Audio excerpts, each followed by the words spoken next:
Hello, good afternoon and good morning to those of you on the West Coast. Welcome to our technical webinar series. I'm Laura Papard. I'm the director of ADAPT. ADAPT stands for Division for Advancing Prevention and Treatment, and we are a new division, fairly new, over a year old now, in the Center for Drug Policy and Prevention at the University of Baltimore. I am joined today by Dr. Patty Persuasive, who is our Assistant Director of ADAPT and will be managing a lot of the logistics related to delivering this webinar. The technical webinar series really is focused on substance use prevention fundamentals. This is the 5th webinar we are offering in this series.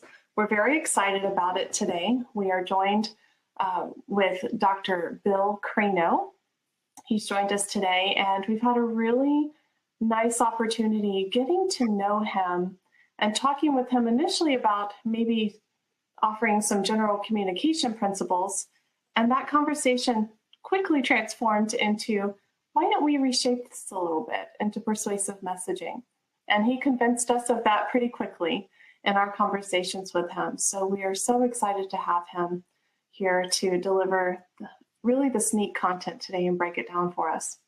Wanted to share with you a little bit about the spirit of these technical webinars. We are really trying to offer these in partnership with the National Prevention Science Coalition, trying to offer these as a way of breaking down some of the fundamental concepts in the field related to substance use prevention. And so we're going to have approximately 10 or so technical webinars in the total series, and we'll continue to add to them as time goes on, but it's been our focus over this first year. Oftentimes, when we provide technical assistance, and that's what ADAPT does, it's a training and technical assistance division for HIDA, substance use prevention programming. So we've been working with various HIDA communities across the nation. For those of you that don't know what HIDA stands for, it stands for High Intensity Drug Trafficking Area. But in our individual work with some of these communities, we'll often get the question, well, how do we know if this works? Or how do we know if this is effective? And honestly, the webinars we've been offering over the last few months, all of them touch on that to some degree. But today's really hones in on the message itself. And so we're excited to spend a little intimate time on this particular topic and break that down for you. Our approach to these technical webinars has been one of a translation approach that involves breaking down the concepts into relatable and digestible pieces. And what that means is we want to make it relatable for you in language, relatable for you in experience, and digestible for you in content.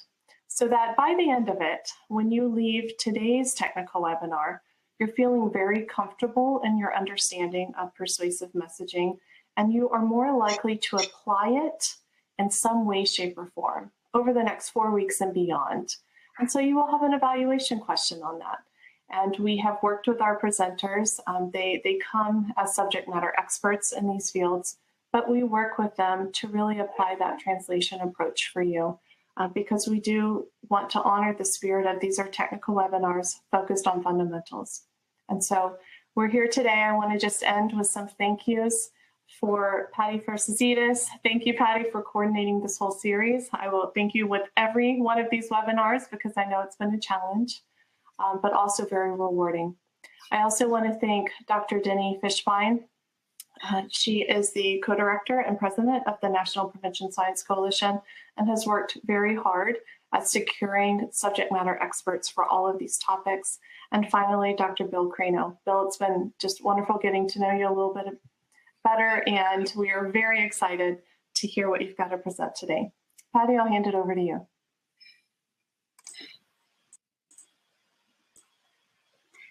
Hello, everyone. Just before we get started, I'd like to go over a few items so that you know how to best participate in today's event. Because this is, there are no direct audio opportunities for direct Q&A today, and we really want to encourage your participation. We ask that you use that Ask a Question pane that is located directly beneath the presenter's image at any time that you have questions or comments, thoughts, ideas that you would want to share. We'll be stopping at various time points throughout the presentation today to take questions, to sort of compile comments, and encourage dialogue that way. Second, underneath that Ask a Question pane is a little box that says Event Resources. There should be a little downward arrow next to it. If you unfold that and drop down that arrow, you will see something called a resource supplement. So that in that resource supplement is going to be a copy of today's slides for you, as well as some resources recommended both by our presenter today, Dr. Crano, as well as the ADAPT team. Laura mentioned a post-presentation survey. So this is a CE event. Once the webinar ends, you will have a little screen survey that will pop up directly and immediately onto your screen. Once you complete that survey, you will automatically receive a certificate for your participation here today. If you have any technical issues or glitches during today's webinar, please let us know. You can reach us at our ADAPT email, adapt@wb.hida.org. Now, I'd like to introduce Dr. William Crano. Dr. Crano is the Oskamp Professor of Social Psychology at Claremont Graduate University in California. His applied research is designed to motivate youth and adults to abstain from illicit drug use using media-based messages to instruct, motivate, and reinforce youth in resisting the lure of illicit drugs. His use and refinement of the fundamental principles of persuasion have proved very successful in substance prevention efforts, helping adolescents and young adults refrain from avoidable and dangerous substance use behavior. His ideas have been adopted by the United Nations Office on Drugs and Crime, for whom he helped develop the UN's International Standards on Drug Use Prevention, and later worked for the U.S. State Department, for whom he has trained scores of individuals engaged in prevention efforts in their home countries. Both of these activities continue today. His basic research on persuasive prevention have been supported for many years by NIH's National Institute on Drug Abuse. We're thrilled to have him here and share some of his expertise with us today. Welcome, Dr. Crano. Thank you, Patty, and thanks, Laura, for those nice words. I think without further ado, since I'm probably going to go long and I don't want to, I will start. This work has been based on probably the past 20 years of my life, my research life at least, and I'm trying to squeeze as much as I can into this presentation. Here's what I'd like to do today. I want to give you practical information that you can use today, or tomorrow, or next week, or whatever. I want to start by checking on how well we're doing in persuasive prevention, in media-based prevention, and my spoiler alert is not very well. Most of my work is focused on youth, that is adolescents, young adults, where we're dealing with tobacco, marijuana, stimulants, alcohol to a certain extent, and most recently vaping, which I think is the new cigarette threat. And also how we're doing is being retarded by well-meaning friends. We'll start with the challenges, which are depressing enough, and then restore hope with some tactics that work, that we can bring to the field and bring to your work. And ultimately, this is also a spoiler alert, not surprisingly, parents play a major role in young people's, in preventing stimulant use and drug use in general for their kids. And I want to really check that out. Here's a history of demand reduction in the United States from 2000 to 2020. Actually, I've just carried it to 2015 until I got too depressed to go farther. The data are the same, basically.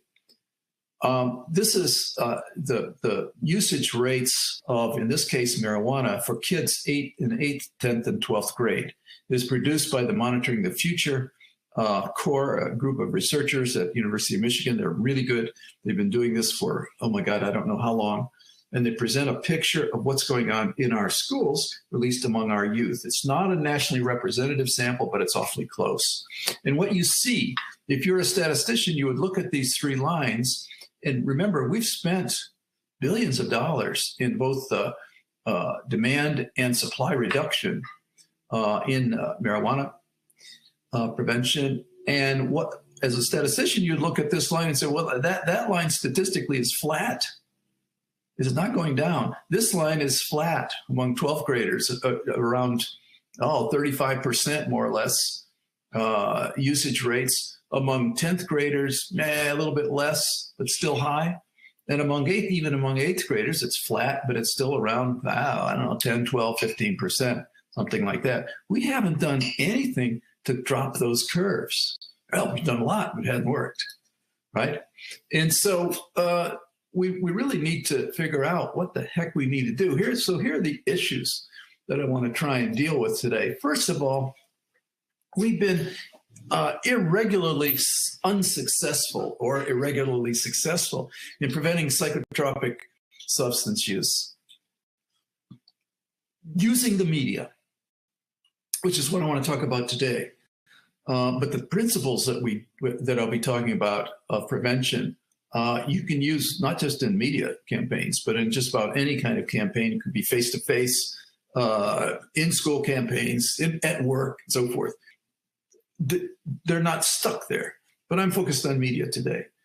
Why? Because the media offers the silver bullet. You can reach thousands of people, no matter how far away, how disparate they are, how well distributed they are, and it can be effective if done well. And if it's done well, it's really cheap on a per person basis, exceptionally cheap. And with social media, it's even cheaper than cheap. Failed campaigns can be intolerably expensive. And we have good evidence of some campaigns that were intolerably expensive. The National Youth Anti-Drug Campaign that came about under Clinton and ran through the Bush years, and even to a certain extent is alive today, has cost us up to now about $1.4 billion. And it has been a spectacular failure. Why? Well, inevitably what happens is failed campaigns have ignored evidence on persuasion, resulting in unpersuasive preventive communications. If you're not going to persuade somebody not to do something, why do you think that the ad is going to work? Why do you think you're going to have success? Because in my mind, prevention always involves persuasion. You got to persuade somebody not to do something that they're thinking of doing or are already doing, and you've got to persuade them to stop. Okay, that's what persuasion is. If you're not doing that, it's not going to work. Okay, why haven't we been more successful? Well, we have done plenty of work on efforts to reduce supply. That doesn't work very well. They've failed for the most part. So we're left with persuading people. We're left with, and how do you persuade people? You communicate with them. But if you look at what we've done, what we find is most of the communications we've used to especially with kids, to persuade them not to use drugs, so on, are unpersuasive and uninformative. They trivialize the issue. One of the ads that particularly got me crazy was an ad with a cartoon bear holding hands with a cartoon little girl, and they were dancing around in a circle, like Ring Around a Rosie. And every time they made a complete circle, one or the other of them stepped on a joint that was on the ground. That was supposed to persuade teenage boys and girls not to initiate marijuana use. Are you kidding? I mean, first of all, the message is totally unclear. And secondly, what the hell? What does that have to do with prevention? It's crazy. And that ad, we paid, you and I paid to put that on national TV, prime time. It's totally nuts. We focus almost entirely on, on gaining audience recognition without regard to its effectiveness. You can get recognition pretty easily. Do some flashy stuff and so forth. People get it. That's fine. And in many marketing contexts, that's all you need. We need it. We're introducing new product. We want you to pay attention. Maybe when you pass that product on the car lot or in the supermarket, you pick it up, you buy it. But that's not persuasion. That's just noticing. And it is not persuasive. I'll show you some examples of that. We rely much too heavily on fear-based messages. We try to scare you straight. It doesn't work almost ever, because there are certain requirements that if you're going to try to scare somebody, you've got to have as part of your presentation. My general devices don't do it. And we've got to contend with ill-informed legislators who are legalizing drugs that I think we're going to really redound not to the benefit of our youth. And if they're not to the benefit of our youth, they're not going to be to the benefit of our country. Cannabis legalization, for example, wonderful budget item. Illinois started it last January. The first 6 months, they made $50 million plus in taxes on the junk they were selling. That's a lot of dough. 50 million here, 50 million there. Pretty soon you're talking about real money. And it got more the second half of the year. There's a price to be paid for that money, though. And I don't think these guys have recognized that. And what they also don't know is that, according to our National Academy of Sciences, almost all of the claimed benefits for medicalized marijuana, which I'm not talking about, I think it's if someone is really sick, you should be compassionate. We should do what we can for them. If they think this stuff helps them, then fine. But as a matter of fact, the data show, according to the National Academies, it's our best research arm in the whole country. It's what Congress goes to when they want to answer a question. It pulls the best people we've got. What they've shown is none of the claimed benefits for medical marijuana or anything else has any evidence to support that. And there are downsides to it, especially if kids use lots of it and use it frequently. Okay, so let's take a walk through the garden of past work. This was an ad that came out in the 1940s. Okay, marijuana, puff, a party of tragedy, assassin of youth. Marijuana, then I suppose a pretty-looking woman, half naked, lying there under the thrall of wild, mad thrills from a reefer. Okay, it gets your attention. Okay, so I'll give you that. But it was unbelievable even then. People look at that and say, "Is that really how that stuff works?" There was no justification for presenting that extreme, that crazy thing. No evidence. There was no source who says this. Who said this? I don't know. It's just there. And it gives you no idea about, well, how do you stop it, or how do you seek help? Or how do you teach your kids don't do this stuff? Do you think this ad is going to do it? It's an utter failure. We've learned a lot since then, right? How about this one? This came out probably a couple of years ago. What's wrong with this? Leaving a friend for dead isn't normal, but on meth it is. And here's a dead kid laying on the side of the road.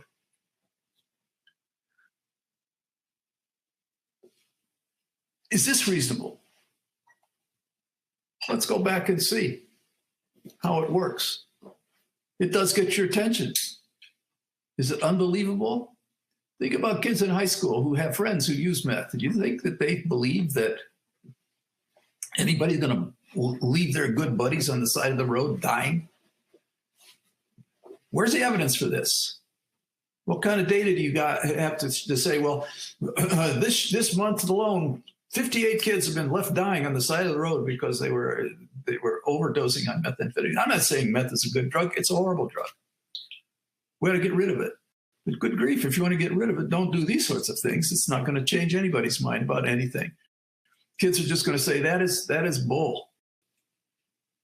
It's not going to mean that they're going to go out and try meth, but it's going to mean that their attitudes toward it are going to be much more, it's not as bad a problem as they're saying it is. And it is. It's just not presented in a way that any kid in his right mind would believe it. So let's talk. Perhaps think about the appeals that are desired to the audience as a starter. Why are they popular? Do they work? The answer to that is generally no. Are there better alternatives? There better be, or we're sunk. And why do we keep being drawn to them? Patty mentioned that I do some work with with the State Department, and a lot of the people I work with there are the men and women in charge of pressing the button in their countries. They're the ones who are in charge of media-based prevention in their whole country. They're the ones who put the ads out. And when they talk to me, when they get in touch with me and say, I've just been appointed to this new job and and they don't know much about prevention, and they know less about persuasion. I want to put out a really scary ad to get people to quit using whatever the drug is, depending on the country. It's some drugs you've never even heard about. What do you think? And my answer, which if you're doing work with the State Department, you got to be kind of diplomatic, is don't do that. It won't work. You're going to spend a lot of money. You're going to be a failure. You're going to get fired. That usually works. And it doesn't work. The way what you've just showed me, what you want to put out, will get people's attention, and they'll be laughing like buffoons. Why are they popular? Well, because common sense says if I scare you about something, you're going to do it, right? I suppose that's true if people believe it. If it doesn't contrast so clearly with their own experience that they say, this is nonsense. What are you talking about? Do they work? In general, no. Can they work? Yeah. But it's hard to get scary ads to actually scare an audience. And it's even harder to get them to work on them. One of the things that a scary ad, even if it's very credible, does is make people not want to see it. It makes them try to figure out, well, how can I assuage my fear rather than assuage the danger of the ad? So you get them thinking the wrong way, unless you really are good at aiming how they're going to be thinking about this stuff. And how do you do that? One way is to have the audience have the presentation realistic, hard to doubt. You've got to have it coming from a totally credible source. This person has nothing to gain from this. They're an expert in this. They're not trying to get over on me, etc. There are 4 or 5 other requirements that you need to fulfill, and if you don't, you're not going to have an effect. You will have at best wasted your money. At worst, made yourself a laughing stock. You don't want to do either of those. So this is what we need to think about, and why I want you to start thinking seriously about what is it that we're presenting to people whenever you see a prevention ad. Is this something that a young person who's on the verge of thinking, should I do this or shouldn't I, that they would actually think about this and not laugh at you? Okay, because that's the worst thing. Let's trivialize it. Okay, a lot of our ads trivialize things. Here's an old geezer. He doesn't look like a tweaker. He's sitting there, he's standing there in his farm saying, meth, I'm on it. Are you kidding me? Or 3 high school kids look perfectly healthy, good shape. They're standing as tall as they can and as tough looking as they can. Meth, we're on it. This is the campaign that the state of South Dakota recently spent $500,000 on at the instruction of the governor. What's the governor know about prevention? Well, she may be a great governor, I don't know, but she doesn't know beans about prevention. Who does she get to do this? Nice marketing agency who is good at getting your attention. See this old guy, meth, I'm on it. You say, what? Well, you're not on meth, obviously. So why you say, well, I'm on it means I'm not on it, but we're paying attention to it. Okay, fine. Or we're working at it to in a sense, stop it. But but what you have done with this ad is created a source of memes that are going to make jokes out of this thing. And I can tell you many, many memes that pop up as soon as this ad came out by the marketing agency, funded by the governor. Marketing agency also helped her get elected, by the way. And it doesn't have a chance of working. It doesn't satisfy any of the criteria we want. You notice it, but then what? Does it persuade you not to use meth? No. Why would it? So that's $500,000 down the drain of South Dakota tax money. If I was a South Dakotan, I wouldn't like it. Like this one. Here's one that came out after that ad. You recognize this famous ad man from I think he pushes Dos Equis beer. I don't always visit South Dakota, but when I do, oh wait, I don't visit. They're all on meth. Okay, that's funny. So so all of a sudden meth becomes a joke. It becomes trivialized. It becomes not nearly as dangerous as it is. You don't want to do this, right? Why would you? So let's think about common sense. Let's use our heads. Think about preventive persuasion or persuasive prevention. I use those terms synonymously. And think about ads that are painful to watch. These are fairly common. They're not, some of them are scary, some of them aren't, but they're just disgusting or make you unhappy when you see them. Disgust is one of our most painful emotions. I read a paper just a few weeks ago. Look, it was pretty well done and good research, and said that at the core of most divorces is disgust. One of the partners gets disgusted with the other one, and that happens, your marriage is in deep trouble. So be careful about that. See, this isn't an additional piece of information you get out of this presentation today. Well, anyway, we know that people don't like focusing on unpleasant pictures, unpleasant scenes. They're punishing. They hurt you. You grit your teeth. They don't wish to revisit them. If you think that you can persuade somebody in a media campaign with one exposure to an ad, you're nuts. It won't work. Media campaign that requires lots of presentation, lots of exposure to the ad. You got to get people to want to watch your ad, maybe time after time. And then when they're doing it, you better present the ad in a way that's going to persuade them. But if you think about it, a lot of the prevention ads that we use, especially coming out of the meth campaigns, and now some of the American Cancer Society campaigns, they're not disgusting, but they're unhappy. They arouse unpleasant emotions. Right. Think of the Montana meth ads. You can go in and go online and look at Montana meth.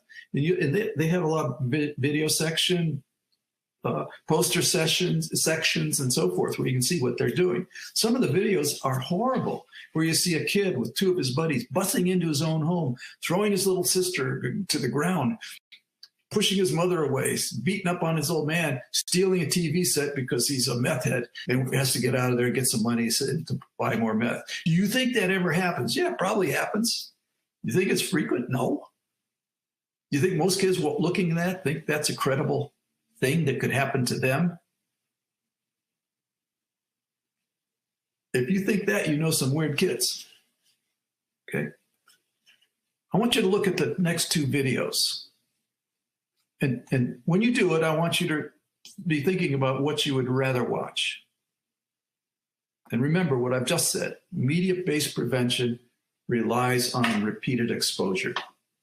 You watch one ad one time and never want to see it again, the presenter or the persuader has just failed. They get a flunk. So here's one. Let's see if this works. I had my first cigarette when I was 13. When I found out how bad it was, I tried to quit. But I couldn't. They say nicotine isn't addictive.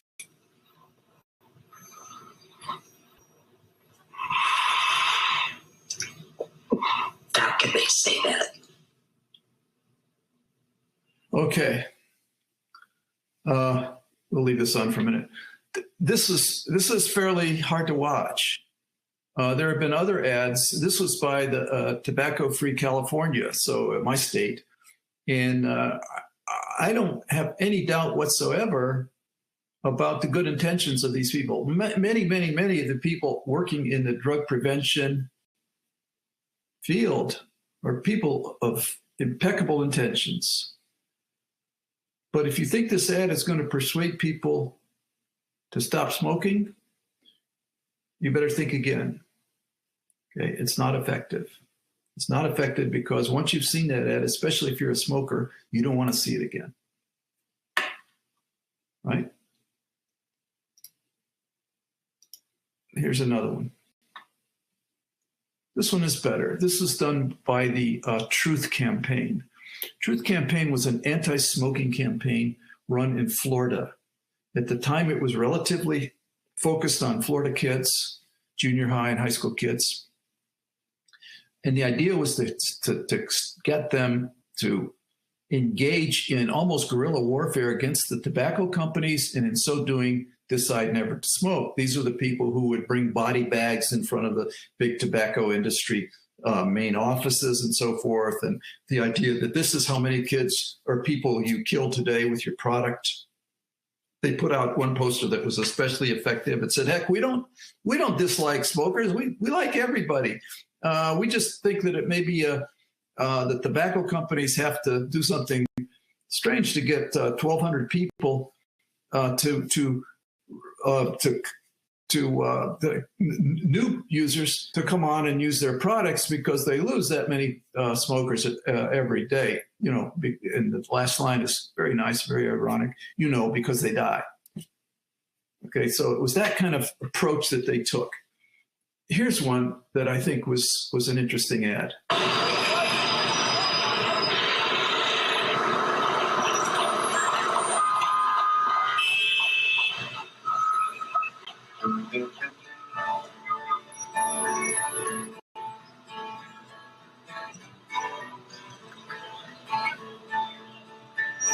You don't always die from tobacco.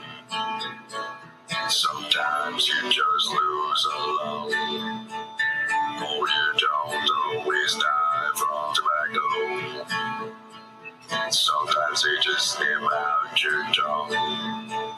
And you won't sing worth a neck with a big hole in your neck. 'Cause you don't always die from tobacco. 'Cause you don't always die from tobacco. Yippee-ki-yo.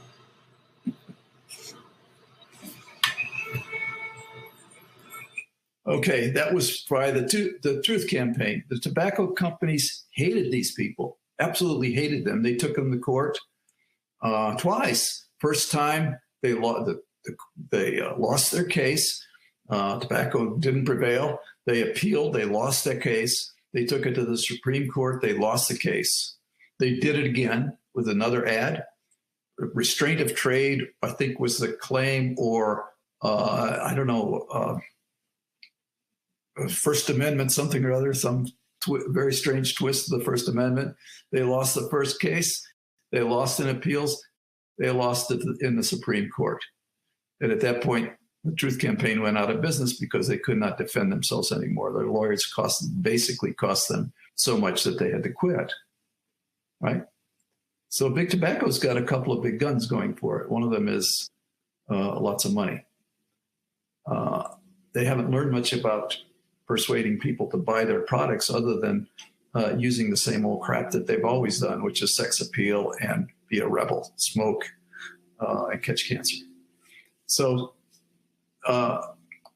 now let me say something that may encourage you. The Truth Campaign, when evaluations were done on their efforts, I don't have the exact numbers here, but they're more or less right, showed that after a year of campaigning, they knocked down the pickup rate, the startup rate of kids using tobacco. They knocked it down by about 2 or 3% from the previous years. Okay, and you look at that, you say 2 or 3%, come on, this is not even worth doing. Yeah, but think about this. That survey was done on a representative sample of Florida junior high and high school kids. You know how many millions of those kids there are? They stopped 2 or 3% of those kids, at least for a year, from starting.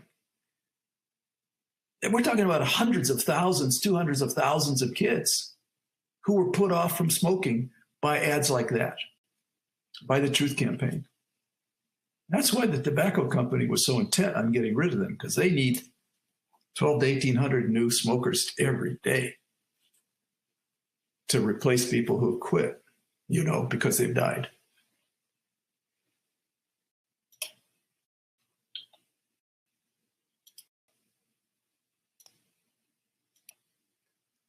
Here's a question. You're going to get polled in a second. Which ad do you prefer? The Debbie ad or the Truth Campaign ad? Please answer the question.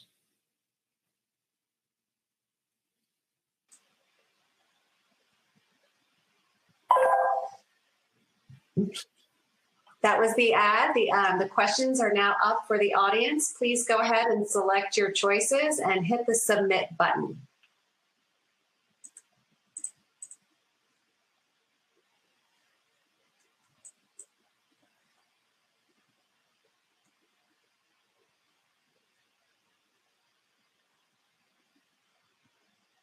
We'll give folks another few seconds to make their selections.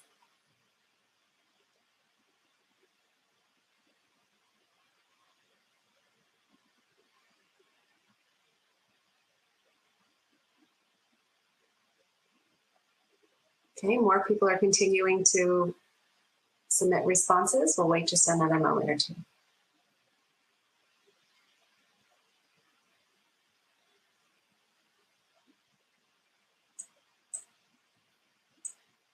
All right, we'll send out the responses to the audience. As of now, we've got about 11% with a preference for the voice box and 88% with a preference for the singing cowboy. For attention, about 14% for the voice box and 88% for the singing cowboy. Okay. Most surveys of this type usually favor the singing cowboy by a vast majority, which is, of course, what you guys did. Now, I might have biased it a bit with my presentation, but I think it would have been about that anyway. Some people just can't stand country and Western music. So. Okay, so what's the likelihood? Think about this now, because I want you to consider it. What's the likelihood you would tell a friend to watch one or the other of the ads? Let's say the cowboy ad. What's the likelihood you might replay it yourself? What's the likelihood you'd hum a few bars of, "Oh, you don't always die from tobacco"? Or maybe even think about the lyrics and maybe without strong resistance to what they're saying. That's sort of the essence of persuasion. If I can get you to listen to my pitch and not fight it, I pretty much got you. And that's really part of what we're after in our presentations. It's just, how do I get my message through to you and win the battle of your counter argument versus what I'm saying? If we can do that, we might win. Now, why was this ad good? Why did it seem to work so well for the Truth Campaign? Well, first of all, the lyrics are quite ironic. I mean, here's a guy with a voice box too. He's like, "This stuff won't kill you. Maybe you just get your tongue snipped off." Okay. If you looked at that ad carefully, you may want to do that again. You see, when they first start, you see they're focusing on young people, old people who are clapping and say, "Oh, wow, this is going to be cool." And then as the song progresses, you see people holding their mouths saying, "Oh my God, what's going on here?" Right? This wasn't unintended, right? I mean, those were actors. They weren't normal, regular people like you and me. Why did they do that? They're talking about a horrible, disgusting topic, right? And one that you just don't want to even think about, but they're doing it in a way that it's sort of like, well, this is kind of cool. It was ironic. The lyrics of the song were quite ironic. Irony appeals to youth. And these were the targets of the ad campaign. They didn't care about adults like you and me. Just as in my work, I don't care about adults much. You're old enough to know better. I do care about kids. And their developers matched, Florida Truth Campaign's developers did something really smart. They matched the message to the intended audience. And that is a vitally important rule in all persuasion. You can't persuade everybody with the same ad. It doesn't work. Or at least almost never works. Don't count on it working for you. Okay? Which ad maintains your attention? Well, maybe both. So it's not just attention that matters. I mean, you're fixated on Debbie too. Not because you like it, but you almost can't pull yourself away from it. But does attention really do it all for you? I don't think so. Which ad offered realistic help? Neither of them. Okay? Neither of them. That's a weakness of both. If you're going to try to prevent something, you better give people, you can't do it all in one ad, but you better give them the opportunity to find out, well, how do I do this? How do I get around it? How do I avoid this problem? How do you do that? Well, you can have a URL on your stuff.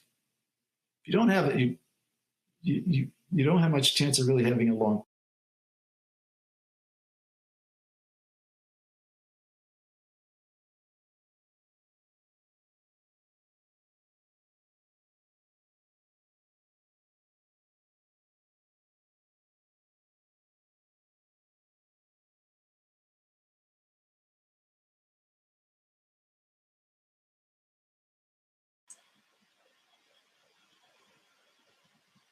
Bill, are you with us?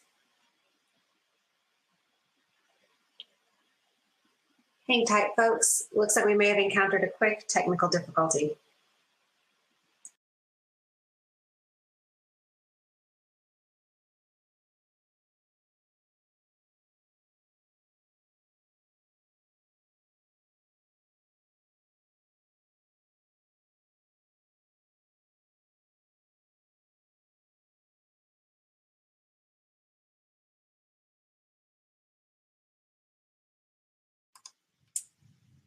While Patty works with Bill to solve the technical difficulty, I wanted to go ahead and reach out and share a little bit with you about ADAPT and some of the other technical webinars that have been offered that you'll be able to access on our YouTube channel.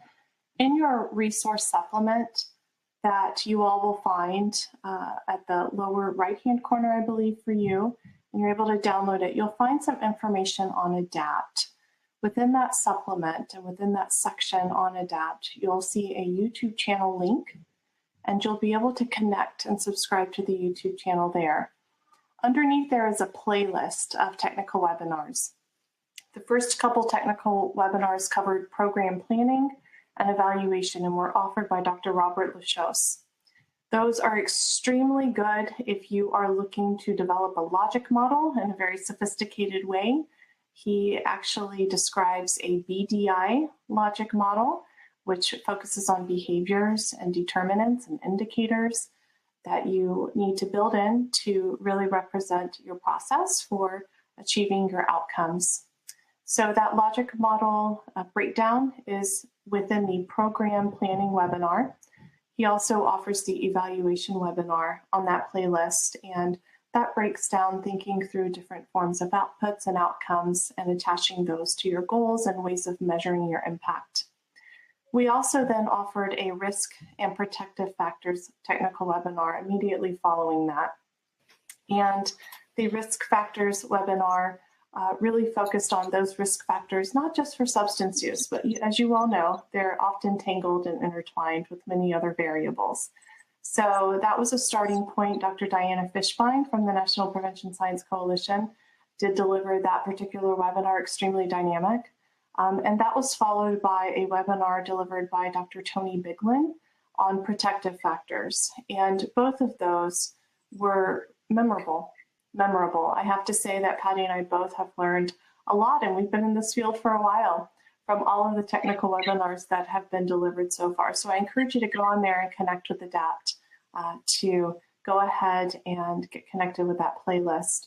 You'll also find in that resource supplement links to our Facebook pages as well as our LinkedIn page. So we are on 2 social media platforms at this time, and all announcements of these public-facing technical webinars, as well as other series that will be coming forth over the next year, will be announced on those platforms. All right, I hear some noise. Patty, are we getting back up and running?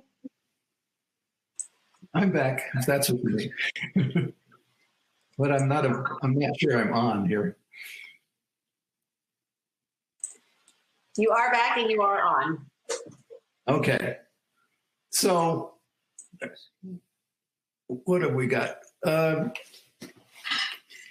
The question then becomes, if we kind of know what to do, which we're going to find out, why is it that we lost the war on drugs? And there are a couple of reasons why. I think one of them is we need a better metaphor. We're not fighting an external enemy. That's what a war is all about. Sometimes it's our own kids. So what's the deal here? First of all, we had the wrong idea about this. This is not something that you can go to war against and actually win. You've got to win the hearts and minds of people, and that has nothing to do with shooting them.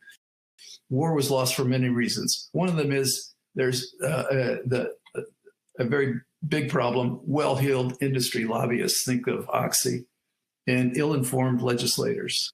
These legislators, I think, are working in good faith, but they're really being turned by lobbyists and so forth who are giving them a line of bull about the non-dangers of using marijuana among children. Oh, well, but we've set the limits that 21-year-olds and over can do it. Well, first of all, according to the National Academies, your brain isn't developed until it's fully developed, until you're around 25, give or take.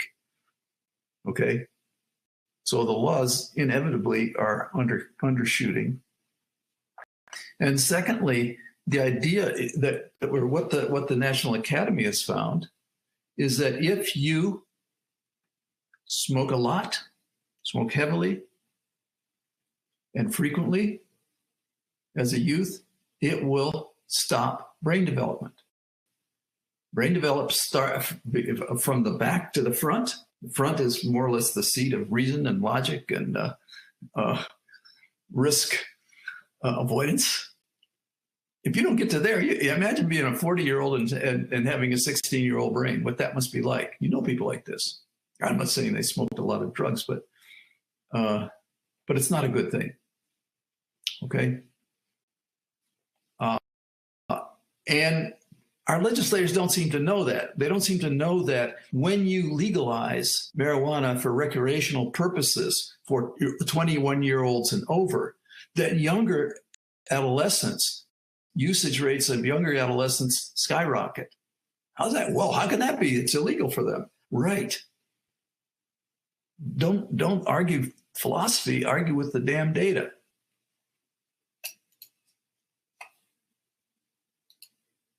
Curious youth, not just youth, but it starts there. Kids are curious. They're going to try stuff. So if it's made more and more and more readily available, they're going to give it a shot. And some kids are going to like it too much. And finally, another reason is we fail to convince people to avoid substance misuse. We haven't been good at it. And we lack a good prevention model. How do you do it? All of those things play into our disgusting lack of success in drug prevention. As Pogo said, we have met the enemy and he is us. We can't blame anyone but ourselves, along with our other people who have played into our lack of success. So what can we deduce? What can we figure out? First principle, we found this out many times, but I think the Truth Campaign really pushed it up forward. Match persuasive content to what your audience wants to see or likes to see or the way they like to watch or the things they like to watch, okay? Teenagers like irony. Do ironic ads. Get creative. We need to ensure engagement. Okay, no question of it. No matter what you do, if you're using video or face-to-face or mass media, whatever, if people don't pay attention to what you're doing, how do you expect to succeed? So what does that mean? It means you got to make the experience pleasant or at least not unpleasant. You cannot have disgusting ads and expect to get very far. Make counter arguments difficult or impossible. What is a counter argument? When I present a persuasive message to someone, it is clear to me, based on years and years of research, that if it is not something persuasive means I'm telling them not to do something that they want to do, in my case. It's clear to me that what's going on in their head is a debate. They are arguing with what I'm saying. What do I need to do? I need to win the debate. That's what persuasion is. It always involves overcoming resistance. It means we got to use evidence, realistically, relevant evidence, and a source who knows what he or she is saying, that has the respect of the audience.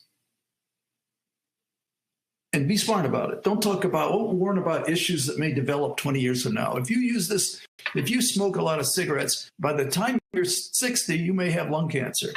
To a 20-year-old or a 15-year-old, it's like, who cares? The time frame doesn't matter. It's irrelevant to me. I'll give you an example of doing the opposite. I had a nurse call me one day. We had met on a previous presentation at a conference once. She was smart and really knew her stuff. And she said, oh, I wanted to tell you about the thing that we did. You talked to us about making the evidence relevant to the students. In my high school, she was a nurse at a school, a lot of the boys were using steroids to really bulk up because they wanted to become NFL stars or something. I don't know. Do something like that, okay? Big muscles, the whole thing. And I get it. I mean, I was an athlete too, but I wasn't that intent on being great. And she said, well, I'm worried about it. And the basketball players are now doing it too. Everybody's bulking up, and it's a dangerous thing. I said, yeah, I know it would appeal to some kids, especially if they see a career in sports as being possible or desirable.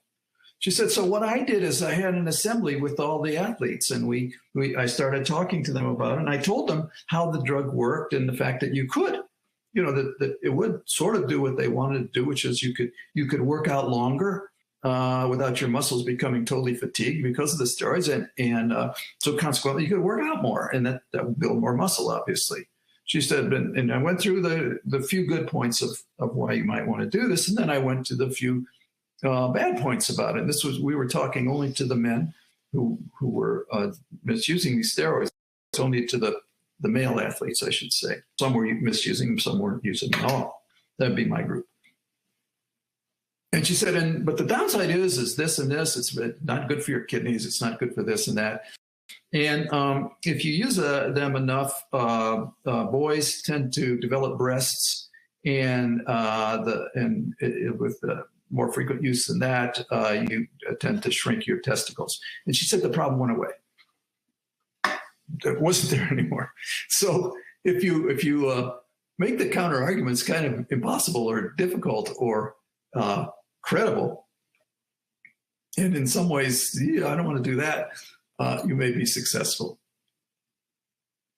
You have to show how and where to find help. And by that, I mean, you can't do a one-shot case. It won't work for you. That just doesn't. And so what you need to do is use, typically what we try to do in this is steal something from marketing, which is called branding. So when you put out an ad or a part of a campaign, make sure that campaign, everything that you put out has that brand on it, has your brand on it.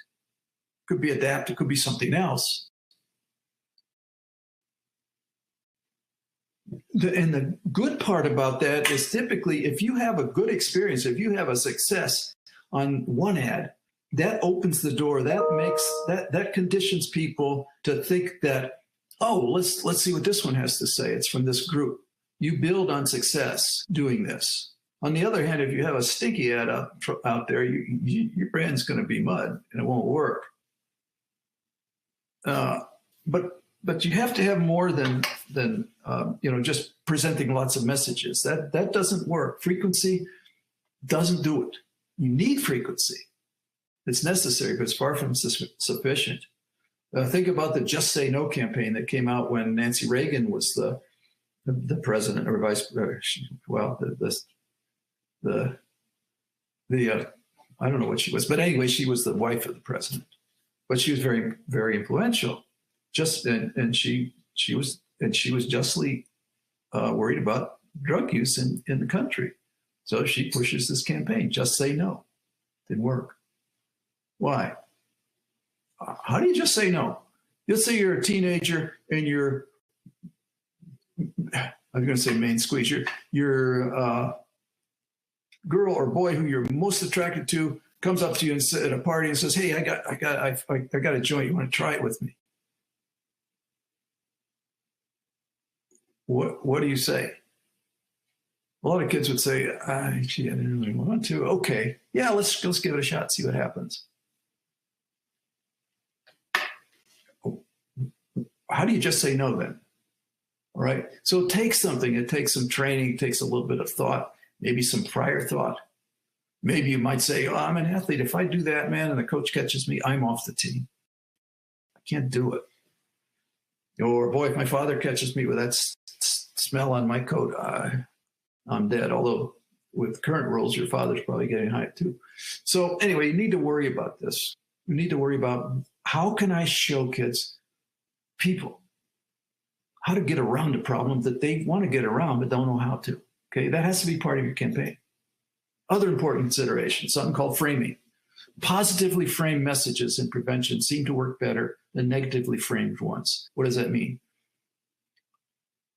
Well, here's a positively framed message. If you avoid marijuana, you will enhance your benefits of going to college. Okay, so for kids who want to go to college, this is a positively framed message. And it works better than doing sort of almost the same thing. If you use marijuana, this will affect your odds of getting into college in a negative way. Or here's a desirable outcome that you will not be able to achieve. Okay, so these are ideas and so forth that we can frame in one way versus another. And it turns out, at least in our in a lot of other people's work, if you frame messages positively, you might have a slight edge. Okay, so I'm not going to ask you to do this, but something that you might want to think about doing as an exercise is create some simple examples, one-liners of positively framed ones. That was stupid. I didn't want you to practice those. Do the positively framed. There's plenty of positive things you can do about that have to do with drug avoidance. Okay. Other than matching features to the audience and framing, what are some other useful features of messages that you can use? One factor we've been working on quite a bit lately is what we call vested interest. This interest came about in the 1960s and 70s, 80s, and now, where social psychology was racked with the problem that attitudes don't always cause behavior. Okay, this was the ABC problem, attitude, behavior, consistency. Very often there wasn't any. And the question is, well, how do you do it? And what we came upon in our own research was that, well, the attitude has to be, or the behavior has to be vested. So if it is, what is a vested behavior? It's a behavior that people consider important, an outcome that people consider important, and that is relative to their well-being or happiness. Okay, we call this factor vested interest. You have to have both things. It has to be important, at least a person has to see as important, and it has to affect their lives. So I may think that starvation in Biafra is really important and horrible thing. What am I doing about it? Nothing. Why not? It doesn't affect me at all, right? Other than making me uncomfortable and sad. If I had my wife living there, though, however, I'd be doing everything I possibly could to get her out of there, send her money for food, and so forth, okay? So we call this vested interest. And our research shows it motivates people to attend to our communications, but because it involves a message that is important to them and has a bearing on their lives. And that's the essence of this. Let me give you an example. Let's see, I've got 12:30. I've got maybe an hour. All right. We did this at Michigan State University, where I was working a long, long time ago. The state at the time had a drinking age limit of 18 years. At 18 years of age, you could go into bars, you could drink, no problem. But the feds put a little bit of heat on the state in terms of highway funding, and said, unless you add that up that drinking age to 21, you're going to have problems from us. I think that was when Mothers Against Drunk Driving really was pushing very hard on that, and they succeeded. They also succeeded in driving down deaths on the highway. We owe them a debt. So we sampled the major colleges in the state of Michigan. We sampled people at University of Michigan, Michigan State, Western Michigan, and a few others. We're going to just call them up, talk to people, and say, what is your attitude toward this referendum that's being touted in Michigan about raising the drinking age to 21? 70% of the sample said this nonsense. We don't buy it. It's discriminating against youth. And actually it was, because as it turns out, the data showed that no matter what age you were, if you drank a lot, you're going to get into wrecks more likely. And that didn't discriminate, and that age didn't discriminate at all. Okay, so it was discriminatory toward youth. But the bulk of the population, probably 75, 80% of the population of the state said, yeah, that's a good thing, let's do it. And it passed, of course. But before it passed, we called these people up and we said, what do you think? And 70% of the kids said, we don't like it. We, on an attitude scale, we're very negatively, very strongly opposed to it. But we also asked them how old they were. And only some of them were going to be affected, which is where we're getting this whole idea of vested interest. Vested students were those who would be shut out of bars. We operationally define this, shut out of bars for 3 years. These are the kids who are around 18 years old, could go into bars then and buy booze and all that stuff. But if this law passes in January, which is pretty close to when the election was, they'd be shut out of bars for the next 3 years until they turn 21. So they were highly vested. We said these kids, if they have a negative attitude, are really, really, really have high vested interest. On the other hand, think about a kid who's going to turn 21 before January, or maybe already is. It's not going to affect him at all. The interesting thing was you couldn't tell the difference between these two in terms of their attitudes. Both groups, the highly vested and highly unvested, you had the same attitude. They didn't like it. But then we asked them, well, each person on the phone, would you be willing to sign a petition that we're going to send to the governor? Yes, no.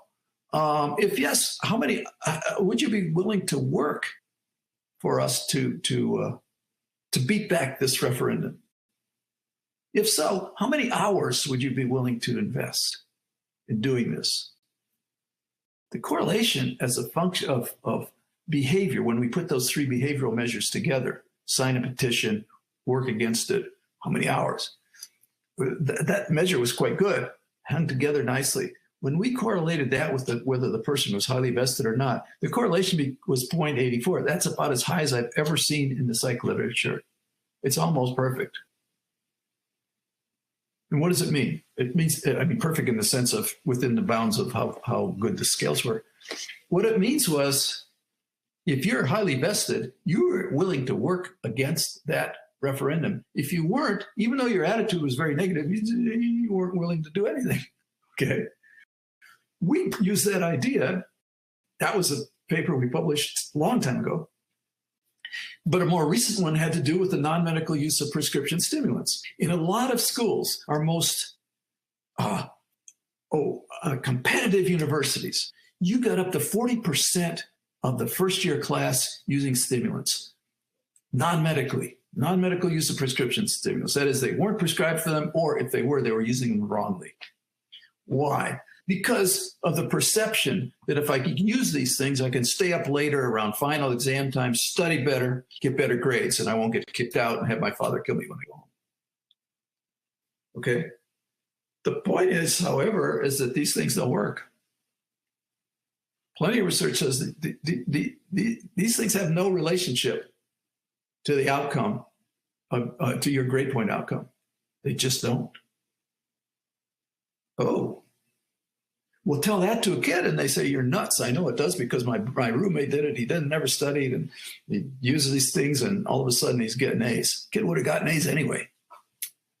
All right, some kids are smart, are really smart. It doesn't matter what you do to them. But they don't actually work. So we can't change the attitude. It's very difficult. So we decided, well, let's change the vested interest. Instead of talking about the bad things about non-medical use of prescription stimulus, let's really hit hard on the fact that these things don't work. So we did that. We took a group of kids, randomly assigned them. Some of them got this ad that basically about a 5-minute video presentation. We had access to about 3 different universities, first-year students. We enrolled some of them to get one of 3 different ads. One of them is just threatening. One of them was that don't do this stuff. It'll ruin your kidneys or something. Could. Another said, do you think that this stuff, these prescription stimulants actually help you with grade point average? Everyone probably thinking, yeah, of course, I know it does. And they say, well, here's some research from this university and this university actually presented the articles right in the video, which they could spend as much or as little time as they wanted on it. But the title of each article, I think we presented 2 or 3, along with their abstracts, clearly said this stuff doesn't have any effect on grade point average. It's a third ad threaten people, and the third ad put both the threat and the vested interest idea together in the same ad. What worked? What worked is the one that lowered the perception of non-medical use of prescription stimulus in and of itself. It deflated pro attitudes toward NUPS use, and it lowered the intention of kids to use them for grade enhancement. The threatening ad, the one that physically, threatened physical threat, no effect whatsoever. And a matter of fact, when you paired the physical with the vested interest ad, it lowered the effectiveness of the pure vested interest ad. We got plenty of other successful field examples of this idea of self-interest or vested interest. And there, if you go into the references that I've attached or that Patty's attached, you can see what I'm talking about. So I want to spend some time. I think I can spend maybe a few minutes answering any questions that you might have regarding vested interest, its implementation, measurement, and so forth. If you have questions, please write them down in the message thing. Patty, I think will, or maybe Laura, I'm not sure who, will tell me who or what I should answer if they can do so. I'll wait for you. Okay. Okay. Yes. Thank you, Dr. Crano. So we do want to make sure that we give you enough time to get to these slides on how to build persuasive messaging. Yes. So right. I am going to keep this brief. I'm going to pull out some of the questions we've had, several come in, but I'm going to pull out some of the more recent ones and then try to hit some in the beginning. The first one revolves around social norming or positive impact campaigns. What social norming or positive impact campaigns have been found to be evidence-based to reduce drug use in youth? Thank you. Social norming is an interesting idea where if you ask kids, for example, what proportion of their peers use a particular drug, and actually ask the kid themselves whether they use it or not, and you use that as the baseline among a sample of people, what you find is that there is massive overestimation of usage of a specific substance, whatever it happens to be. And if the kid himself or herself is using the drug, it's even estimated more. What that tells you is that, well, what's going on is that the kid is using, or I don't mean kid, the adolescent or the young adult is using the perception of consensus. Everybody does this to bolster their own attitude, to bolster their own idea. That is why when we do persuasion, the first thing we try to do is ask a question. Are you sure everybody thinks that way? Or not threaten on normative behavior itself, but you say, well, something like, oh, do you think marijuana is dangerous? Oh, you don't? Really? Just asking the question brings to the fore the idea that, gee, maybe not everybody does believe this. And that opens the door to the second punch, which is, as a matter of fact, here's some here's some stuff that says this is your idea is wrong. Okay. So the normative approach can be used, but it has to be used properly. Again, we've got some normative work that we've done. It shows that if you have a person who thinks everybody does this, one way of approaching that person is to say, well, isn't it great you can stand on your own 2 feet? In other words, separate yourself from that normative group. If the person says, well, nobody does this, then the pitch ought to be, isn't it great to be part of the informed majority? Okay, those work. That if you're interested in that, look to the work on deviance regulation model by Hart Blanton. That was quick, sort of. Okay, thank you, Dr. Crano. And there are some resources that are available for you in that resource supplement that are attached. I don't believe that that specific one is in there on social norming, so we'll email that out. If that's okay, Dr. Crano, we'll get that information from you and possibly a link to that. No problem. To support that response. All right, Okay. the next question I think is a really good one and kind of tags on to our technical webinar series. This viewer is asking, how did the Truth Campaign know that it was their ad that decreased new smoker rates among adolescents? That's a great question. And the answer is you never know, because usually there are so many different things happening all at once.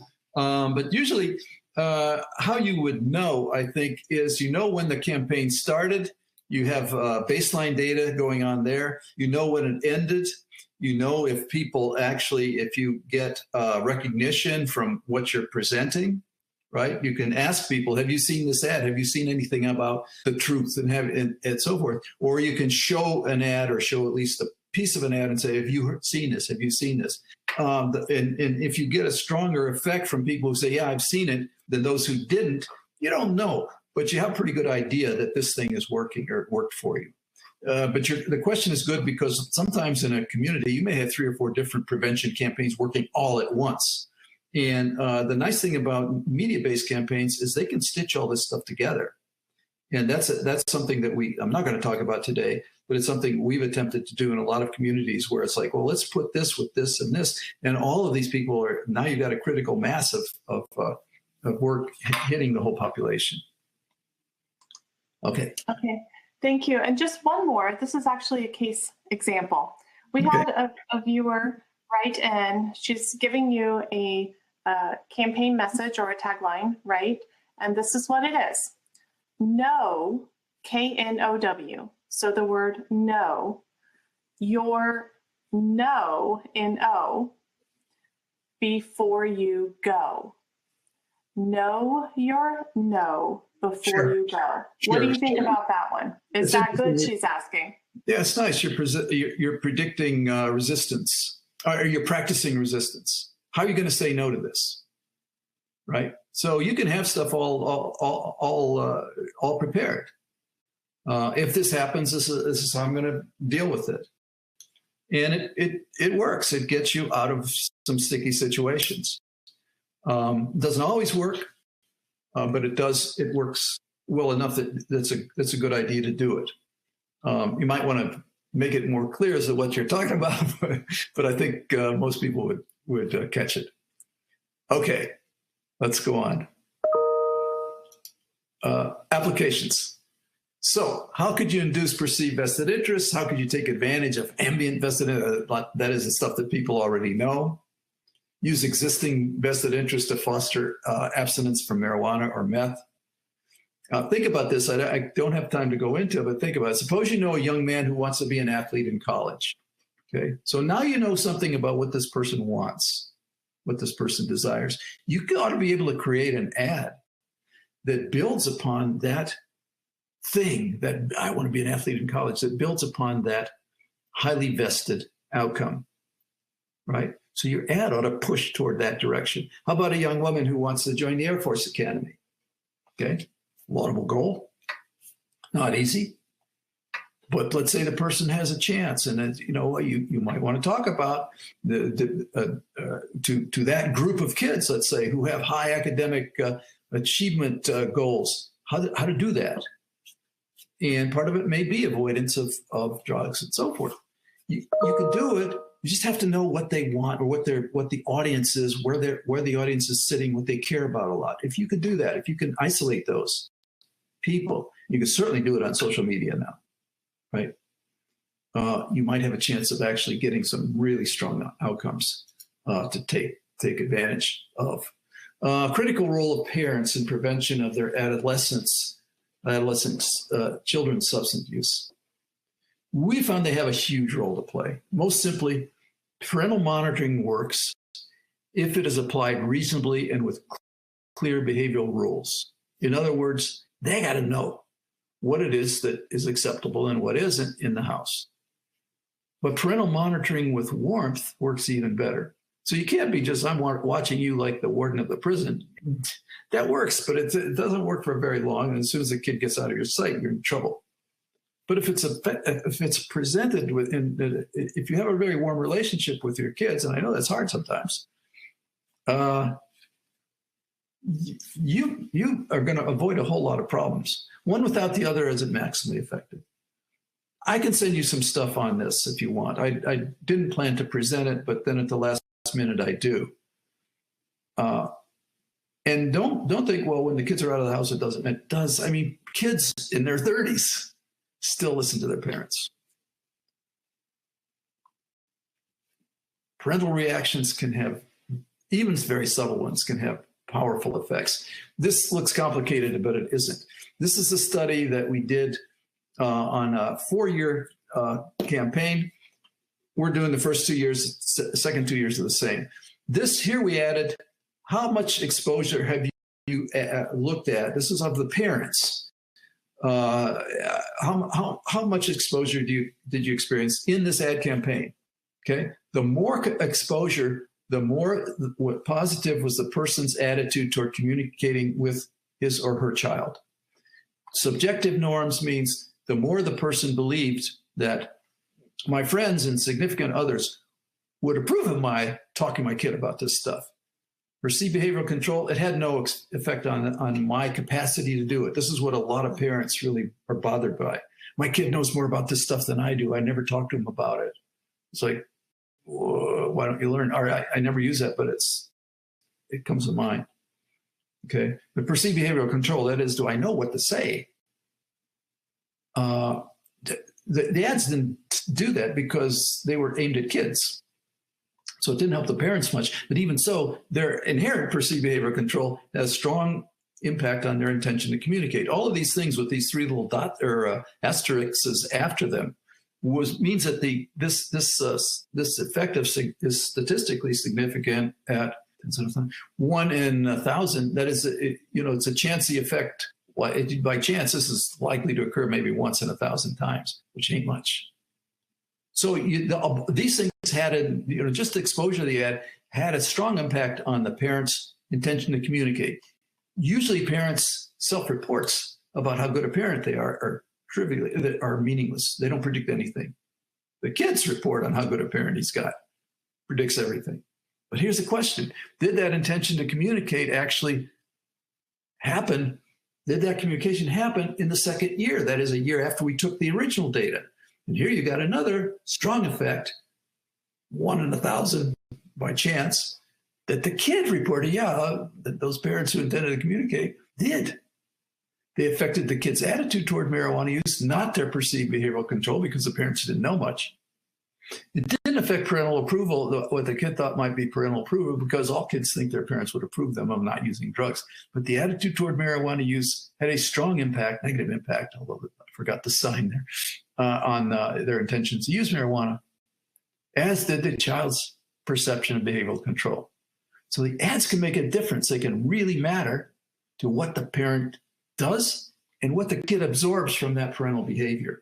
I can't tell you how many times I've given a talk to parent-teacher groups, and usually it's the fathers who will come up to me and say exactly that. They'll say, I agree with everything you say, but I just don't know how to talk to my kid. I don't want to look foolish. And what I tell them is what you might tell when you get that question, which is, ask the kid, how do you think the drug works? Does it make you feel different? Does it make you see things differently? Does it affect your emotions? Does it affect your perceptions? If it does, where do you think the drug is working? It's working in your brain, because that's the seat of those things. Are you willing to take the risk of putting something like that into your brain and hoping it all goes well? That works. Now, unfortunately, sometimes parents can have negative effects on their kids. A self-fulfilling prophecy study that is kind of interesting. Self-fulfilling prophecy says, well, if I expect you to act in a certain way, you may very well act in that way. That expectation transfers into your behavior. There's plenty of research on this. It sounds weird, but it works. Some parents, so we asked parents, this is a 2-year study. In year 1, we asked parents to estimate did your kids have your kids used, I think this was a marijuana study, marijuana or any drug in the past, whatever, million years. We asked the children, have you ever used X drug? Okay. A year later, and some parents said yes, no. Sometimes they were in accord with their kids' answer, sometimes not. The kids and parents were interviewed in separate rooms. A year later, they asked the kids, have you used anything in the past 12 months? Okay. Nationally representative sample, 3,400 pairs of children and their parents. And this is what we found. It's very interesting results, I think. We take all the kids who said, no, I've never used in the past. Okay, so they're down here at 0 usage rate at time 1, all of them. But some of them had parents who said, no, he's never used in the past. And at time 2, when we asked the kids, have you used in the past 12 months, a year later, what we find about 10% of them had started using. Now, started using mean at least one joint that they smoked. There might have been 1,000, might have been one. The data aren't that precise. How about the parents who said yes when the kid said no? Parents said, yes, I think he has. It was couched that way. And the kid said, no, I never had. All right. Now, there's an expectation on the part of the parents that my kid is a user or has used drugs. When you look at those kids in year 2, almost 30% of them started. The 10%, if you put it over all a huge national sample, 10% is about what 12% is sort of what happens from one year to the next from 12 to 18-year-old kids. They jump up in the first year. Well, that's interesting. Does that expectation that is provided by the parents, does that actually do it? Is that what's responsible here? Well, yeah, maybe. Here's what I come to when I look at this: rival alternative hypotheses. Okay, self-fulfilling prophecies. Parents' incorrect assumption and subsequent behavior toward the kid encourage the kid's subsequent drug use or not, or non-use. Okay, so the parents' expectation had an effect on how the kid acted. Or simpler idea, kid lied. First year, you asked him, he said, no, I haven't. The second year, he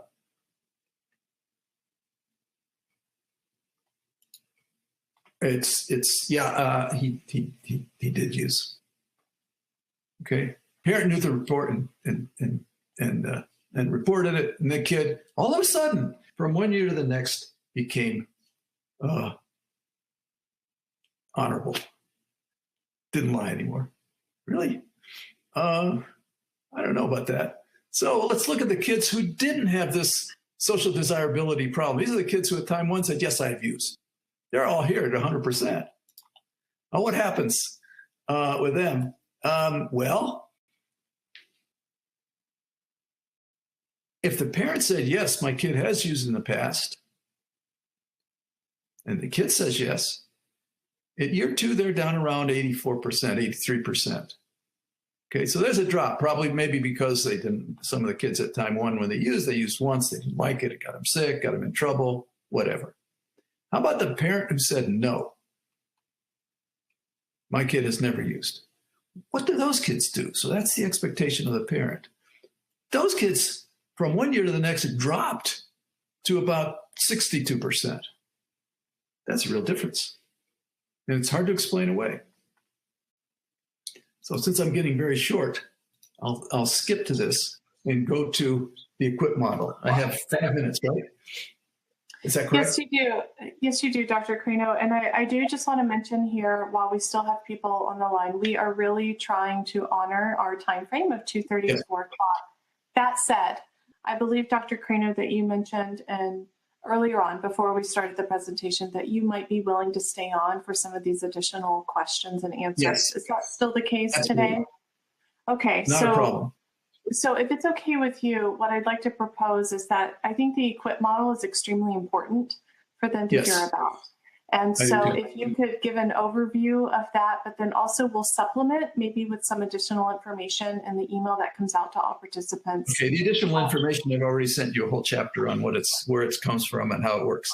So basically the equip is a summary, a way of putting together a lot of stuff that we've developed over the years, how to make a persuasive message. And there's 8,000 different ways of doing it. And what equip tries to do is say, okay, follow this format. It's just a simple mnemonic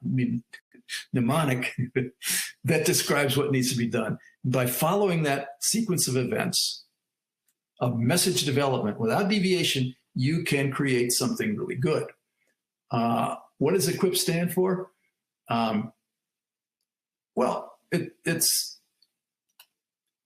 It's very simple. Equip, it's a model of message development. It's an acronym.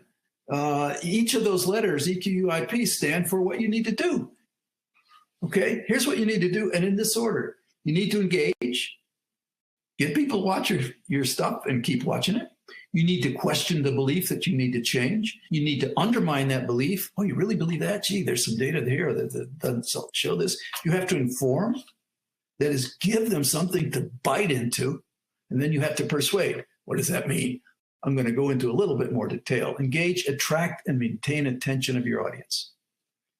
Question. Raise a question in the mind of the receiver about their pro-drug attitude. Nothing more than raising the question in their mind. You're not arguing now. We just say, oh, really? And then you undermine. You destabilize the existing belief. Gee whiz, we found this. I just read this, and it said, you're all wrong. Then you inform. Give them a plausible replacement of their existing beliefs. Here's what works. Attitudes not built on information are very ephemeral. They don't do much. And then finally, persuade. You provide an incentive for agreement with your message. Maybe you're in agreement, if you could, by moving, you're in agreement with this hero of yours, or you use positive framing, you use vested interest in developing your appeal, or you use misdirection. We find this is very useful. You give a presentation to a group, let's say to a group of parents, and the kids are listening. They don't fight you.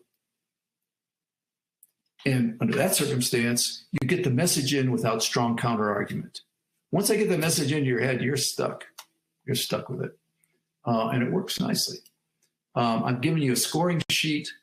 Let's use it to, not right now, but it's presented later. So how about this is your brain on drugs? Everybody remembers that ad. You got an egg and you got a guy holding a frying pan. This is your egg. This is your brain. Puts the frying pan on the fire, cracks the egg into it. It starts sizzling like crazy. He said, this is your brain on drugs. Any questions? Did it engage you for 30 seconds and maintain your attention? For 30 seconds, yeah, anybody could do that. It passed so far. Did it raise a question in your viewers' minds? I don't think so. Did it undermine or threaten existing beliefs and propose an alternative? No, not at all. Did it inform you? Did it tell you how to avoid frying your brain? No. Was it persuasive? No, don't tell me just to avoid a drug, but how to avoid it and why I should. What tactic of persuasion did they use? The answer is none. It was ridiculous. It was, watch this. Isn't it cute? Isn't it cool? Yeah, it was.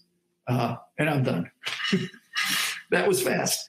But I propose you read the chapter that I've given you if you're interested in the equip. It's not too highfalutin. And then once you've done that, you look at the score sheet and score your own work or that of other people. Thank you, Dr. Crano. You did it. You did it. You got through the overview of EQUIP, and I think that was extremely important for our viewers to leave with, because it's an important way of thinking about it, but it also gives them a very concrete process to follow when thinking through the messaging. So, and thank you for providing the additional information and the supplement. Not a problem. I want to take this minute right now, just very quickly, to not only thank you, Dr. Crano, for your presentation, but also to mention, we are funded by HIDA, the High Intensity Drug Trafficking Area, whose primary effort really is to reduce the drug supply. And you mentioned that earlier, Dr. Crano, and I wanted to just give a shout out here to HIDA, because drug supply reduction as well as drug demand reduction, they're extremely complementary. And I wanted to share one statistic that I think highlights the supply reduction efforts through HIDA that really decrease the access, right? Primarily for those in our HIDA communities. And you guys will find this interesting to know. Our executive director for WB HIDA just alerted me to these statistics. In 2020, we have 33 HIDAs across the US. In 2020, they investigated 8,658 drug trafficking organizations. And the goal of HIDA is to disrupt and dismantle drug trafficking. And upon disrupting or dismantling them, I wanted to share with you that they seized 2,120 tons of marijuana, 162 tons of cocaine, 110 tons of methamphetamine, over 6.5 tons of heroin, and over 1,000 pounds of prescription drugs. If you just do a cost analysis on this and look at the wholesale value of everything that was seized, they took all of those drugs, as well as other illicit drugs through the seizures, off of the street, totaling $17.6 billion. And so those supply reduction efforts are significant and just extremely complementary to what you are proposing that we think about, Dr. Crano, in our demand reduction efforts. So Patty, is there anything you'd like to say in conclusion of this segment? And for those of you that would like to stay on the line, we've got some really rich questions that have come in that we're going to address briefly after this. Patty? Just as a reminder for folks that as you do need to exit and leave, the webinar, as you close it out, will automatically pop up a post-presentation survey. So please can take the couple of minutes it takes to complete that, and you will automatically receive your certificate of completion for today's event. You'll also receive a follow-up email within 24 to 48 hours after today's webinar with a recording link for today's event. And also, just save the date. Our next event, technical webinar on the value of prevention, demystifying the cost-benefit analysis, is scheduled for June 15th at 2:30 p.m. Eastern Time. An announcement on that is forthcoming. So, Laura, I'll hand it back over to you if we want to finish out some of the question and answers. Okay. Thank you, Patty. So one of the questions that came in relates to irony, and you were mentioning irony earlier on in the presentation, Dr. Crano. The question is, if irony works well with youth, what approaches are most effective with young adults in that 18 to 25 age range? Yeah, I think that it works well with young adults as well, but probably, but probably not as well. What we find with young adults is they're much more attuned to the quality of the evidence that you're providing, and so I think they're more convinced by good information, good data than young kids are, who maybe don't really have the capacity or the training to be able to analyze, oh, how good is this or how bad is it? Young adults typically are. They're more attuned to that. They're more interested in that. And so you're liable to get more of an effect out of that group with some really good and heavier data use than you would probably do with let's say, 12-year-olds or 13-year-olds. The next question is, what if parents actually provide alcohol to kids in the home? And they allow underage drinking in the home and may even smoke or vape in front of the kids. How would you address this from a parental lens? Yeah, this is a bad problem, and one that just doesn't seem to accord with my own former beliefs. A student of mine and I did a study using a nationally representative sample that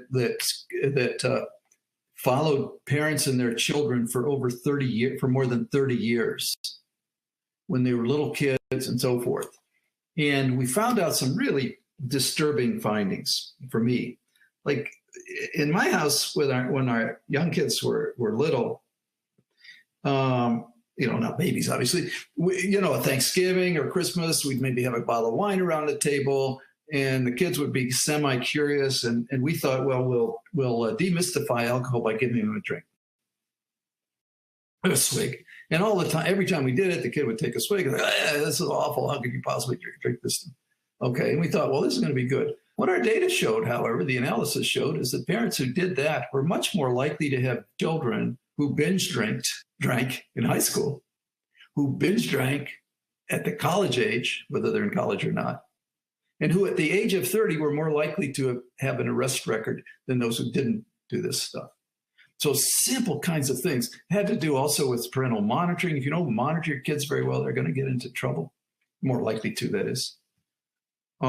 So I made a mistake, and I regret it, although none of my kids have turned into binge drinkers or gotten themselves arrested yet. And they're all over 30, so maybe I'm safe. But doing that in the house is a bad idea. And the data are pretty damn clear about it, so don't do it. Okay, this is one that I'm sure we're all kind of wondering about. In your opinion, what are some of the most effective campaigns out there? Can you give us some examples of those that you really admire and think that they've done it right? Well, I like the Truth campaign. I think they were really good at what they did. There are some others. There is now Son of Truth, sort of, that is taking out after more dangerous drugs and than cigarettes, which are in themselves quite dangerous. But I mean, in terms of heroin and so forth. Frankly, what's coming down the pike lately, I haven't seen much that really seems to do the trick. Some of the local ads out of funded by the state of California have seemed to have followed some of the advice that we've been trying to pump out. Some of our own work, I think, has been in schools has been effective in making a difference, but it's hard to do. I mean, the difficulty with doing media-based prevention campaigns is they're so darn expensive. You can't just sort of take a flyer on them. You've got to really work at it and get some pretty big support to do it. They can have amazingly good effects, and some of them do. And we cite some of these in our own writing, but in general, it's hard to mount them because there's, if you want to buy airtime and so forth. What's happening now is we're moving, not just us, but everyone seems to be moving into social media to try and push those sorts of things, prevention, etc. And the data are still out on that, but we've got some work. Some of my colleagues and I are doing some work up in Rochester in dealing with kids, which is my major worry. And a lot of it involves media, and a lot of it involves also using kids as sort of role models to other kids. They get trained, they know things, and they can talk about this sort of stuff. And that approach seems to be working quite well. We had a question come in while you were, right before you actually started speaking about parents, and I think it warrants some additional discussion. The viewer was asking how you could gear some of the information that you presented towards parents, and you gave some examples of that. What we've encountered with HIDA communities, we have some that are operating the Give Me a Reason campaign with parents, and I'm just wondering if you know of any formal programs that you think are particularly effective in that domain and giving parents guidance on how to have that conversation or how to interact and engage with their youth? I don't think I do. It's an amazingly rich resource for us, and it hasn't been exploited. The many of you are old enough to remember the National Youth Anti-Drug Media Campaign. They saturated the media for 4 years. I mean, the reach on that campaign was greater than you'd get out of Coca-Cola or Chevy or any of the big major advertisers. You had greater exposure to that than anything. But the ads were pretty bad. But one part of the campaign that actually worked was when they talked about Parents the Anti-Drug. And the nice thing about the Parents the Anti-Drug campaign, which really worked, were there were two components to it. And I don't think NIDA even knew what one of them was. Basically, the ads were essentially you see a woman talking to her neighbor, more or less. It had an interesting shot because behind the woman's back, there was a stairway in the house, and you could see the woman talking out her front door to a neighbor, and the kid, the child of the woman, sneaking down the stairs to go out the back door. And the mother notices it and turns around and said, "Oh, no, you don't. You're grounded. You know you can't be doing that drug stuff," and so forth and so on. And the kid sort of bows his head and goes back up into his room where he's been grounded to. It turns out that worked. And what the NIDA thought was it worked because we're telling the parents how to do this. That is, to really put some preventive measures in the house, set rules, and use them. And that probably, and I think that's undoubtedly true. But also, she wasn't mean, she wasn't nasty, she was just, just a mother taking care of her kid. No, we had this discussion, you get back up there. All right. So there was a certain warmth there that made a huge difference. In addition, the kids watching this ad are being persuaded because the message is being essentially delivered to parents and they're not defending themselves against it. And so they're learning, maybe I shouldn't be doing this stuff because it can hurt you and it's not good for you and all that stuff. So you had a double whammy happening for you. And the ads was, according to the NIDA guys who I was talking to, it was really working well. But then the campaign sort of pulled away from it and started putting money into other stuff. It's a shame they didn't go forward with it because, really make that a major part of the campaign, because it would have been their major success, I think. The other thing that we found from considerable research is that parental knowledge really makes a gigantic difference. And a lot of this stuff is coming out of Sweden and also our own shop, where what we're finding is if you have a kid who's willing to self-disclose to his parents, you don't have to watch the kid so much because the kid is telling you what he's doing, right? And that is almost a sure sign of success, because what it means is you have a warm enough relationship with your kid that the kid isn't afraid to say, "Hey, gee, I'm thinking about doing this. What do you think?" And knows that you won't blow up and say, "If you ever do that, I'll, wring your neck," something like that. That works. Really, if you have a relationship that is good enough to develop self-disclosure from the kid, you're going to succeed. I haven't seen anything working on that, though. We do it, but on local levels. Thank you. Just two more questions. And this one, I think, warrants a little more attention. And you started out with this, but the viewer is asking about, there's a perception that sometimes the scary ads work sometimes. And I'm wondering if you could talk about that in greater detail and maybe in other dimensions, because we have a lot of programs that are operating, having students design various posters, and sometimes those posters get blown up on the billboards, and including my own children, they are designing posters and there might be a slightly scary flavor to them, so can you talk a little bit about that and help us just break that down a little further? When might it be appropriate, if ever? When might it not? And just characterize that a little bit more. Okay. There was an outbreak of deaths in Los Angeles a while back, where people were dying. They were shooting up a very, very bad batch of something that was identifiable, and you keep pretty good track of what's going on, and you could see the death rate really jumping from literally one day to the next.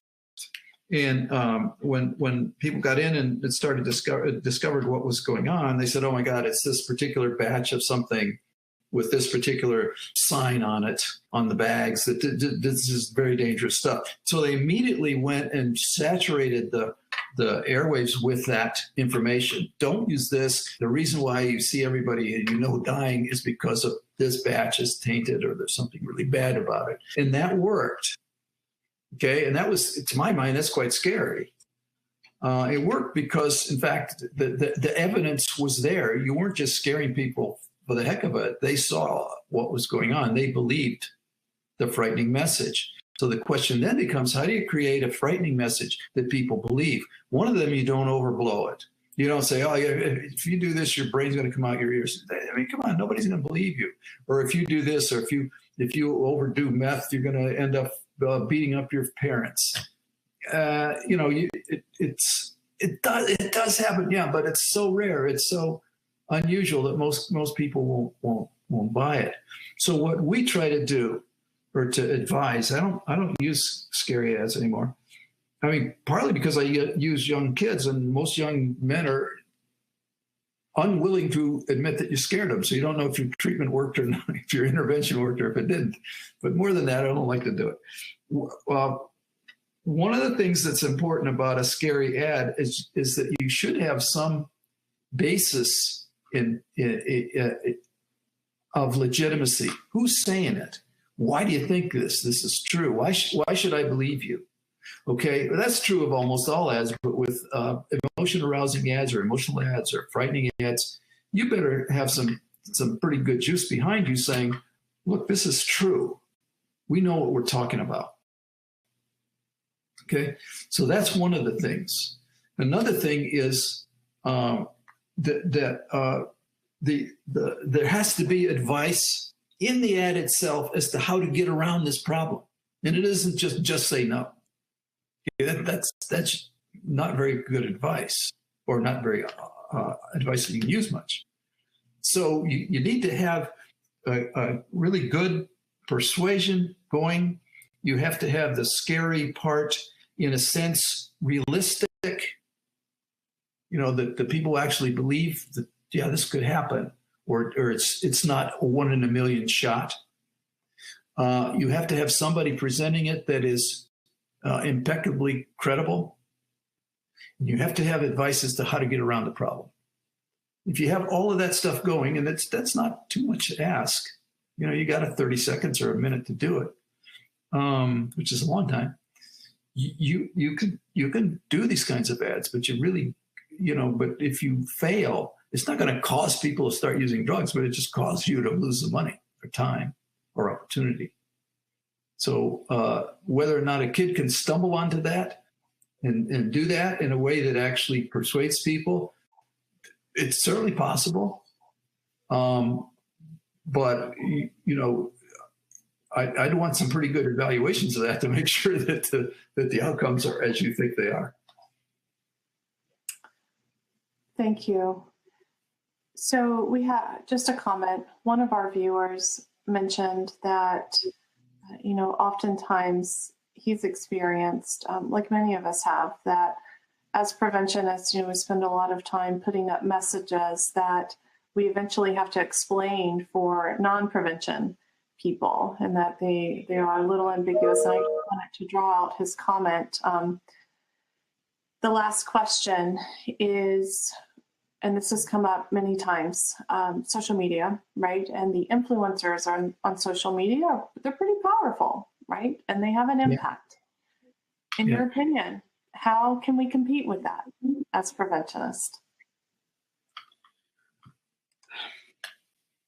Well, we could take advantage of it. One of the projects I'm working on now with another professor is, how do you teach influencers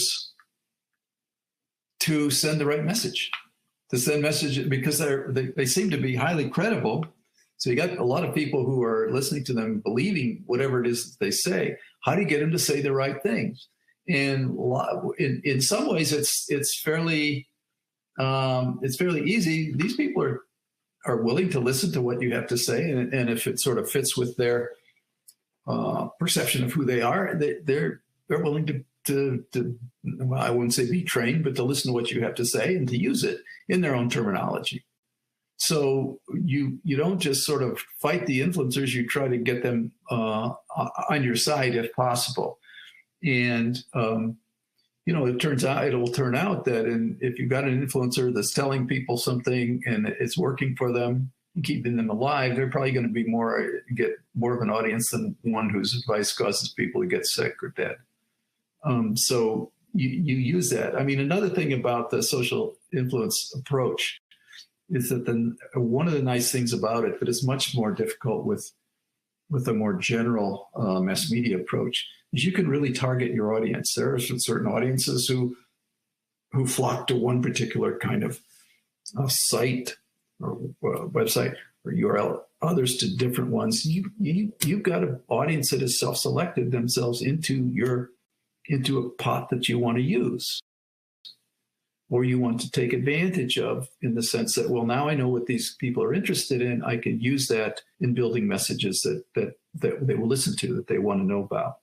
So the big gainer in using social media is that it helps you to specify your audience very nicely. With the influencers, you're right; they have a lot of influencers have an enormous impact on all kinds of things. What if we got influencers who are talking about life and drugs and this and that, to know something more than they do already? Some do know quite a bit, but how do you get them to work for you? And a lot of them will, because they care about their audience. They want to do a service to their fans. And some won't. Some are just boneheads, but as a rule, that's not the case. And we're trying to take advantage of that in some of the stuff that we're doing right now. Dr. Crano, thank you.